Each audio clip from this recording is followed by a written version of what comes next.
Shikshayati, platform for eminent authors, engaging teachers, successful students. To know more, email. Law of equimarginal utility. A margin consumer will maximize his utility when he spends money in such a way that the utility derived from last rupee spent is equal. For more than one commodity, the consumer maximizes his total utility by allocating his given money income among various commodities in such a way that the marginal utility of money spent on each commodity is equal. So the ratio between marginal utility and price becomes the same for every commodity.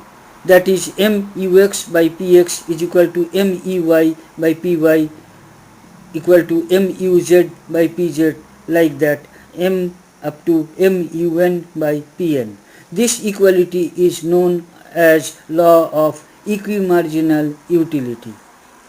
Law of equimarginal utility is also known as law of substitution, or the law of economy in expenditure, or the law of maximum satisfaction propounded by H. Goshen.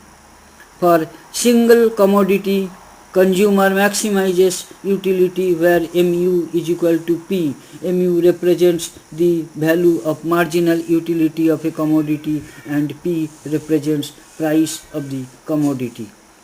Example, if utility of last rupee spent on wheat is twice the utility of last rupee spent on rice, then a person will increase the utility spent as last rupee by switching from rice to wheat. As the consumption of wheat increases, its utility diminishes. The person will continue switching from rice to wheat till the state of equilibrium. At this stage, marginal utility of wheat by marginal price of wheat equal to marginal utility of rice by price of rice. Thank you for watching the video. Kindly write your comments. Click on the red subscribe button at the bottom of the video to get more details and free ebook. Email us.